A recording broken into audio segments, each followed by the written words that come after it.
1절부터 16절까지입니다. 어제 저녁에 보았던 동일한 본문입니다.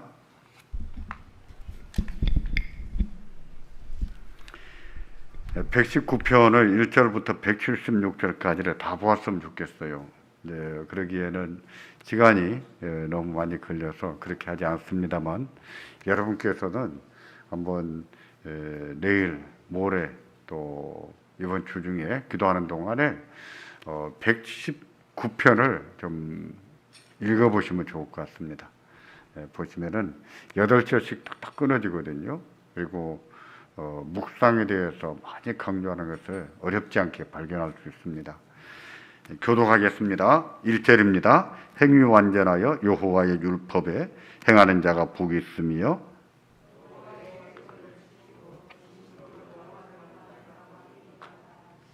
실로 저희는 불의를 행치 아니하고 주의 도를 행하는도다.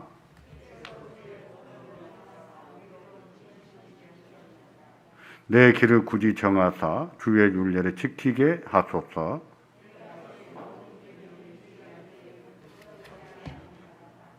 내가 주의 의로운 판단을 배울 때에는 정직한 마음으로 주께 감사하리이다.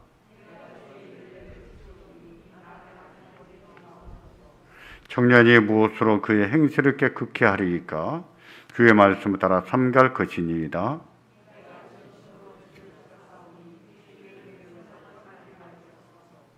내가 주께 범죄치 아니하려 하여 주의 말씀을 내 마음에 두었나이다.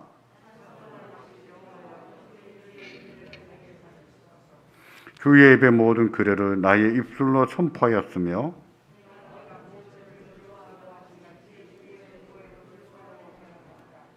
내가 주의 법도를 묵상하며 주의 도에 주의하며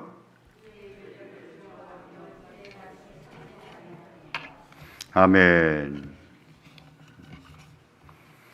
어젯밤 기도회 때 우리 믿음이 흔들리지 않으려면 올바른 지식을 가져야 한다고 했습니다. 올바른 지식이 쌓이게 되면 그게 확증이 된다고 했었죠. 우리 안에 증거가 많이 쌓이는 것입니다. 그리고 확신은 거기서 나오는 거예요. 하나님 말씀의 증거가 두터울 때. 분별력도 마찬가지입니다. 분별력도 거기서 나옵니다. 119편의 지혜는 줄기차게 주의 율례를 가르쳐 주시라고 간구합니다.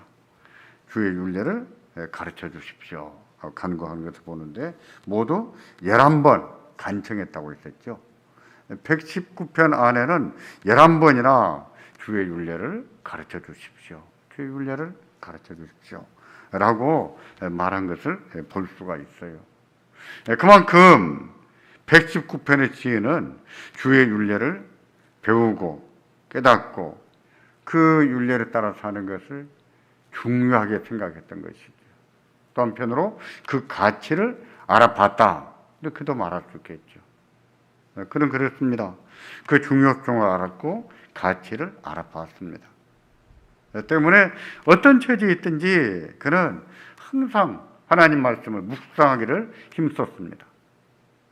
묵상은 하나님이 자기 백성을 가르치는 방식 가운데 하나라고 했었죠. 이것은 굉장히 중요한 방식이에요. 오늘 오후에 현창욱 교수님하고 김진수 교수님과 같이 만났는데 묵상에 관한 얘기를 또 나눴습니다. 여전히 똑같은 말이에요. 구약의 성도들에게는 성경을 가질 수가 없었잖아요. 왕이나 대야 함부로 가지고 있고 제사장도 개인적으로 갖지 못했습니다. 성전에 있거나 회당에 있거나 아니면 절기에 성경 읽어주면 한두 소절을 암송을 했다가 그리고 그것을 계속 읊조린 것이죠. 그래서 묵상에는 저는 아직까지는 지금 암송만 주로 말씀드리고 있지만 내일이나 모레쯤에는 사책도 말씀드리려고 합니다.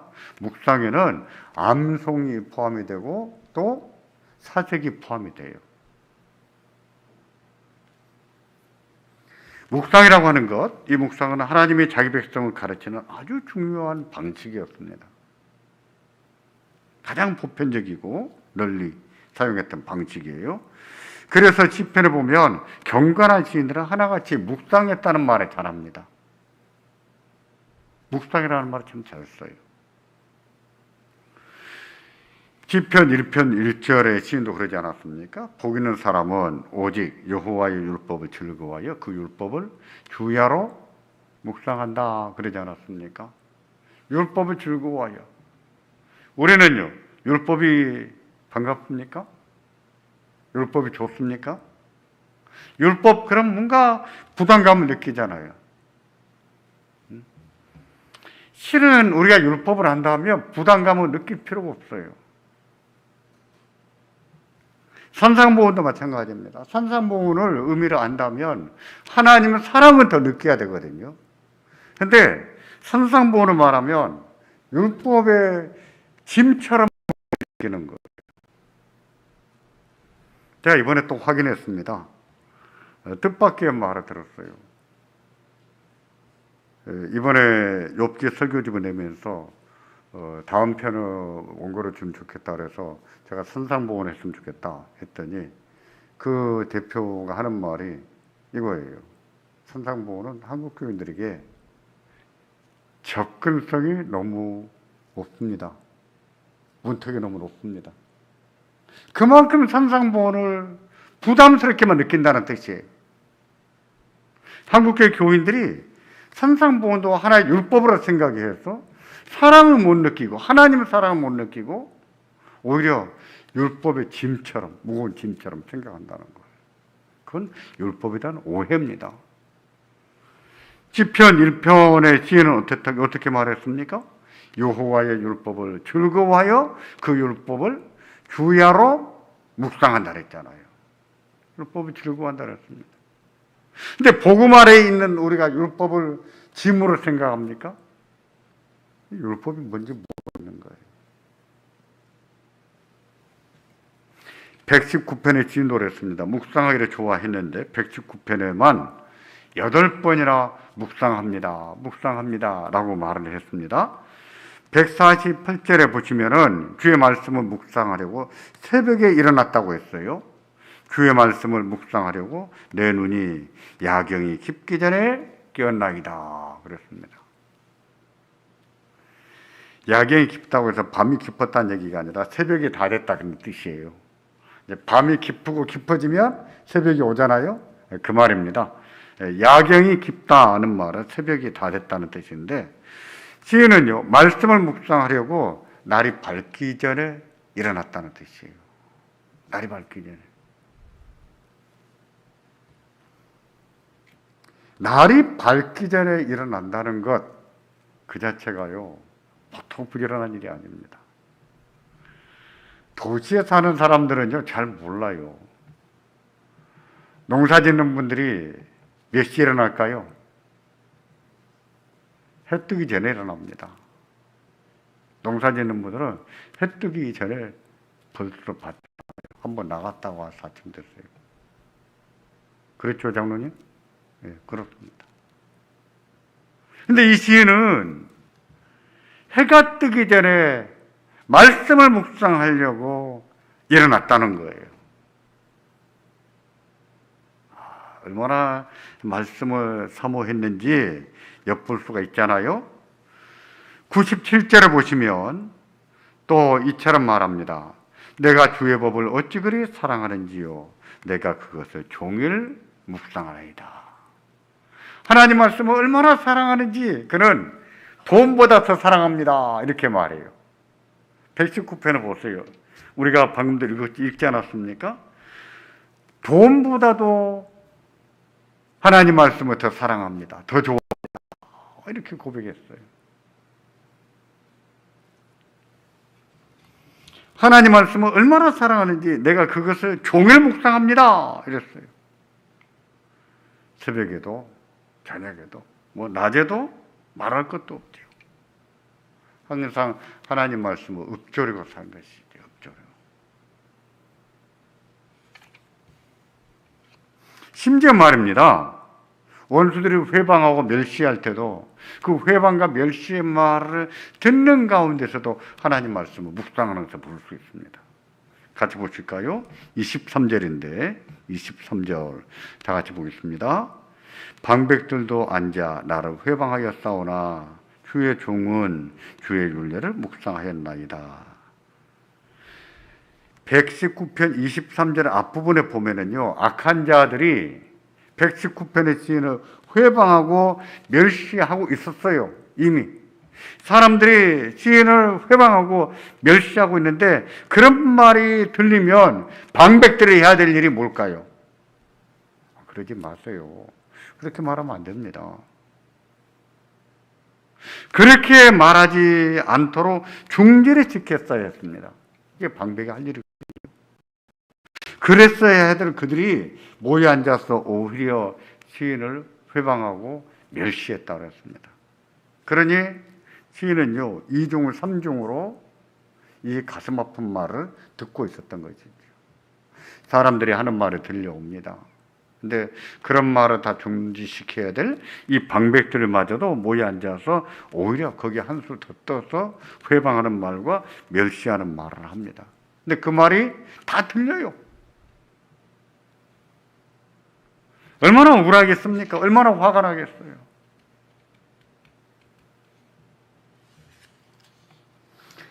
시인이 이 당시에 그런 말을 들을 때 힘이 있는 사람이라 해도 그가 하나님을 생각하면서 참으라고 화가 많이 났을 거예요.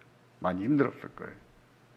아니면 시인이 그런 말을 들을 때 힘을 쓸 수 없는, 어떤 힘도 없는 그런 처지였다면 많이 억울했을 것입니다. 그런데 그런 말을 듣는 상황에서도 무엇을 했다고요? 주의 율례를 묵상했다 그랬습니다. 하나님 말씀을 읊조리면서 하나님 말씀을 생각했다는 것이죠.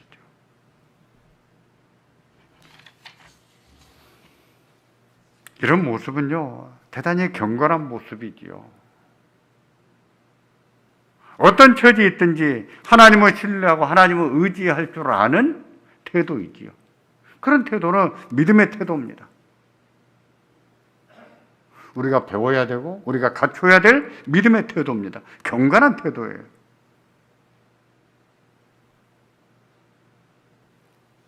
하나님 말씀을 묵상하기 위해서 야경이 깊기 전에 일어나는 것만 아니라 종일 그 말씀을 묵상하기도 하고, 심지어 방백들이 모여 앉아서 자기를 멸시하고 능멸하는 말을 듣는 그런 순간에도, 그런 처지에서도 하나님 말씀을 묵상했던 거예요.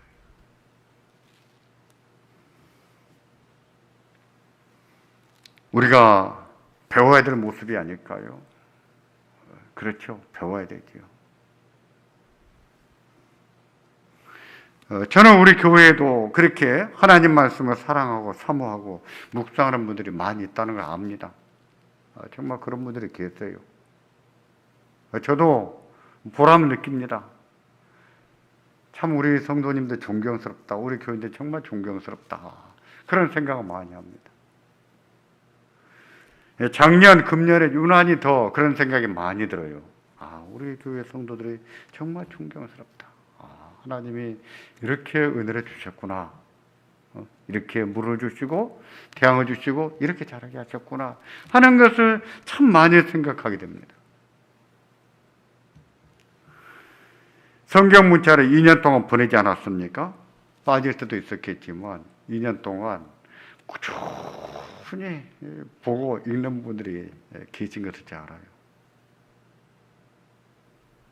실은 저는 그렇습니다. 제 경우는 문자를 이렇게 장문으로 보는 것보다 저는 책 보는 게 더 편해요. 물론 사람에 따라 다른 것 같아요. 어떤 사람은 책보다는 그렇게 스마트폰으로 글을 장문을 보더라도 보는 거 더 즐기는 분이 있고, 근데 저 같은 경우는 책 보는 게 훨씬 편해요. 성경책으로 보는 게. 그 말은 저 같으면 문자를 보내줘도 안 읽지 않았을까 이런 생각이 들 때가 있어요. 또 어떤 분은 그렇게도 말하기도 하고요. 그러면서도 꾸준히 읽으시는 분들이 계세요. 뭐 청년들 중에도 어른들 중에도. 정말 존경스럽습니다. 감사하고요. 그리고 하나님이 참 은혜를 주시는구나. 하나님이 은혜 안 주시면 그럴 수가 없거든요. 저는 문자 제한이 있기 때문에 어떤 날은 2장, 어떤 날은 1장밖에 못 보냈습니다. 근데 그걸로 성이 안 차지는 거죠. 그래서 3장 읽는 분도 계시고 5장 읽는 분도 계시고 더 많이 읽는 분도 계시고 그러면서 봤습니다. 저는 하나님 은혜라고 생각해요. 얼마나 감사한지요. 그럴 수 있다고 하는 것이 감사한 거예요. 그런 경건한 열정이거든요. 경건한 열정. 그런 열정은 가져야 돼요. 아주 경건한 열정입니다. 하나님 말씀을 사모하는 것이고 하나님을 사모하는 것이고 하나님을 의지할 줄 아는 거예요.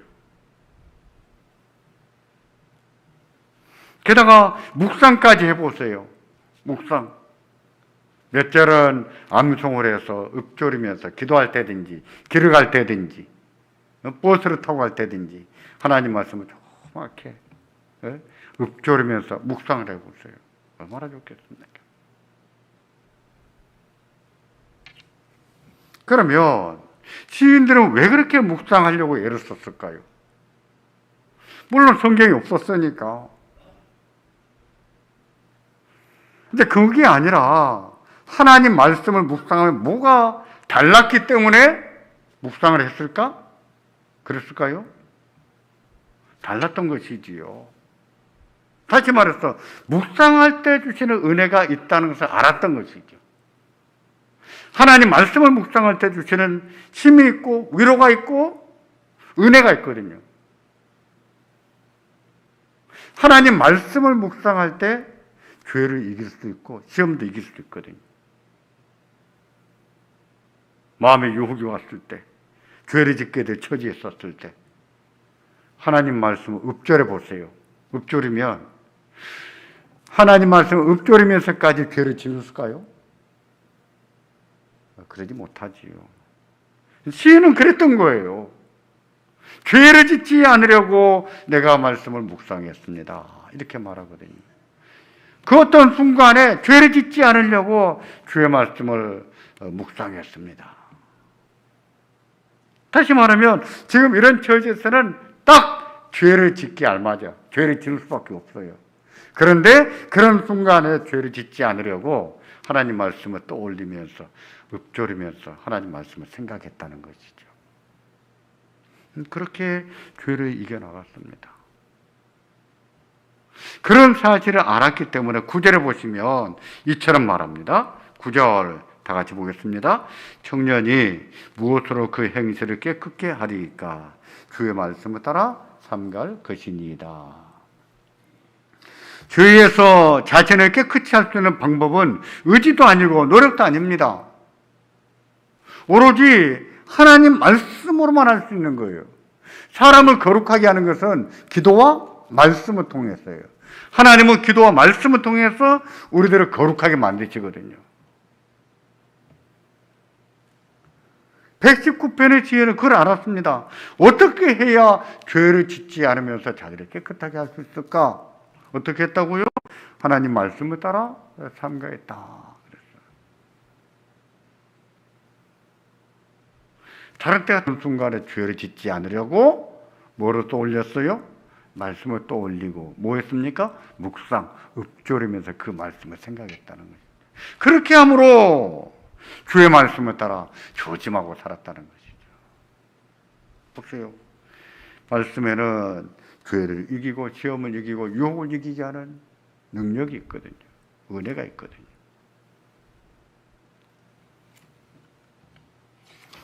또 119편 28절에 보시면 또 이처럼 말합니다. 28절 다 같이 보겠습니다. 나의 영혼이 눌림을 인하여 녹사오니 주의 말씀대로 나를 세우소서.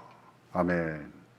영혼이 눌린다는 것은 슬픔이나 비통하는 마음으로 좌절 상태에 빠지는 것을 말합니다.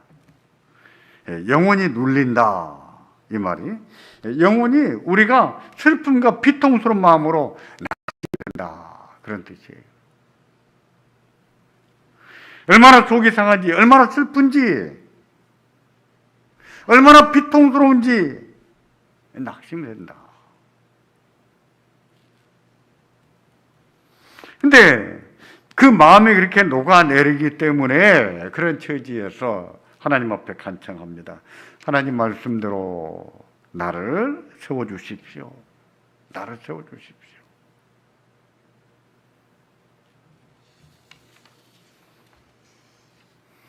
이대로 녹아질 수 없고 이대로 쓰러질 수 없기 때문에 하나님 저를 이렇게 세워주십시오 하고 간청드린 거죠. 이런 사실을 보아도 묵상이 어떻게 중요한지를 알 수 있습니다. 하나님 말씀을 묵상할 때 하나님은 죄를 이기는 은혜를 주세요. 우리 마음이 녹아내릴 때도 그 마음은 이렇게 세워주기도 하시고요. 하나님 말씀을 묵상하면서 이렇게 중요합니다. 고난을 당해보십시오. 정말 힘이 되고 위로가 되는 것은 무엇일까요? 무엇이겠습니까? 하나님 말씀이에요. 사람이 아니에요. 하나님 말씀이에요. 물론 목사의 신방과 기도도 위로가 되고 성도들의 말도 위로가 될 수 있습니다. 우리는 그 일도 해야 돼요. 신방도 하고 위로도 하고 다 해야 됩니다. 해야 되는데 아무리 목사가 신방하고 아무리 목사가 위로해도 그것은 제한적인 거예요. 제한적입니다. 결국은 고난당하는 자신이 하나님 말씀을 의지해야 됩니다. 하나님 말씀을 묵상하고 그 말씀을 통해서 하나님이 힘을 주시면 그 힘을 가지고 또 일어서고 용기 내고 또 힘을 내는 거예요. 결국은 본인이 말씀을 묵상하는 겁니다.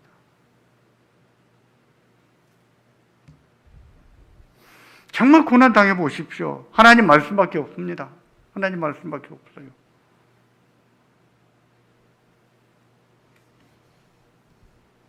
세상에서 제일 아픈 것은 무엇인가? 뭐라고 했었죠? 말이라고 했었죠. 칼도 아니고 다친 것도 아니고 사람의 말이 제일 아픈 것 같아요.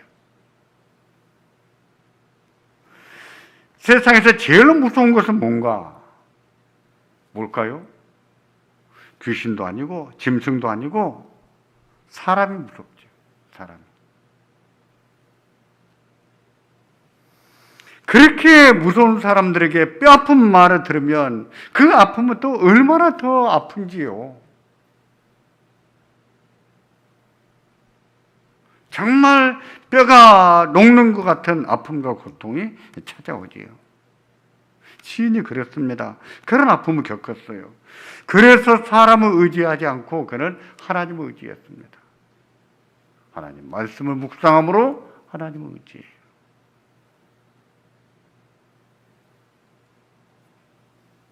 저도 그랬습니다.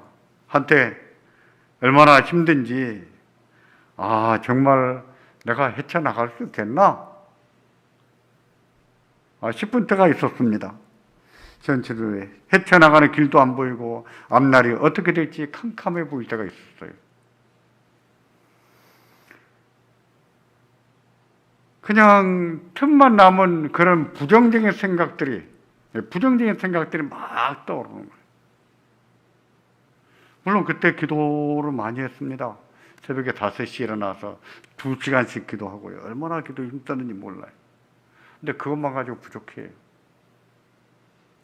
그래서 말씀을 묵상하기 시작한 거예요.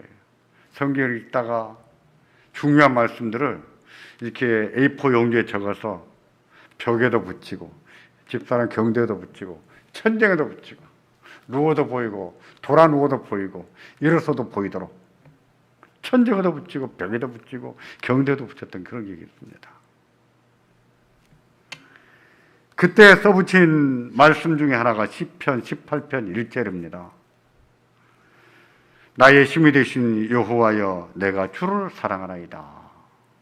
나의 힘이 되신 여호와여 내가 주를 사랑하나이다.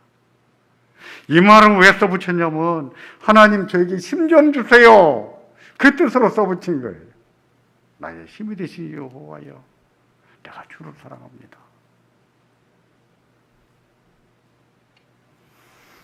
또 시편 68편 19절을 써붙였습니다. 시편 68편 19절을 보시면 날마다 우리 짐을 지시는 주 곧 우리의 구원이신 하나님을 찬송할지로다. 아멘. 하나님 어떤 분이신가? 날마다 우리의 짐을 져주시는 하나님이시다. 하나님은 짐꾼 하나님이세요. 우리의 짐을 져주시는 하나님. 하나님, 제 짐 좀 져주세요. 제 짐 좀 져주세요. 하는 뜻으로 이 말씀을 써붙여놓고 누워서도 보고 돌아 누워도 보이게 했던 거죠. 하나님 말씀을 묵상할 때 정말 하나님 말씀은 위로가 됩니다. 힘이 돼요. 왜 종일 묵상해야 되는가? 우리는요, 죄성이 많은 데다가 게다가 우리는 긍정적인 생각보다 부정적인 생각들을 훨씬 많이 합니다. 훈련되지 않은 사람은 그래요. 훈련되지 않은 사람은 긍정적인 생각보다 부정적인 생각을 많이 해요. 성령의 생각보다 육신의 생각을 많이 해요. 그러기에 종일 묵상하는 것이 중요해요. 몇 구절이라도 암송하고 읊조리면서 종일 묵상하는 것이 중요합니다. 하나님은 그 묵상을 통해서 주의 자녀들을 일으키십니다. 고난 가운데서도 일으키고 마음이 녹아내릴 때도 일으키시고 하나님이 세우세요. 우리 하나님은 살아계신 하나님이시거든요. 우리들을 들으신 하나님이시거든요. 듣고 도우신 하나님이세요. 묵상하는 습관이 없었을지라도 이번 기회를 통해서 다만 몇 절이라도 하나님 말씀을 암송하면서 묵상하는 습관을 기를 수 있었으면 좋겠어요. 성경 읽을 뿐만 아니라 그 말씀 가운데 정말 중요한 구절들은 좀 짤막한 것들 암송하면서 묵상하고 죄를 지을 수밖에 없는 위태로운 순간에도 그 순간에도 하나님 말씀을 떠올리면서 읊조릴 수 있다면 이건 놀라운 거 아닙니까? 정말 대단한 사람이에요. 죄를 짓지 않으려고 죄를 지을 수밖에 없는 그런 순간에 하나님 말씀을 읊조린다. 놀랍잖아요. 사람은 저절로 그저 경건해지는 것이 아닙니다. 경건은 훈련이에요. 훈련을 통해서 경건이 됩니다. 우리에게도 이런 은혜가 있기를 바랍니다. 그래서 하나님이 묵상을 통해서 주시는 은혜가 있고, 그래서 주의 말씀을 깨닫게 되고 주의 말씀으로 인해서 힘을 얻고 주의 말씀을 통해서 하나님의 뜻을 따라 사는 우리가 되기를 주의 이름으로 축원합니다. 기도하겠습니다.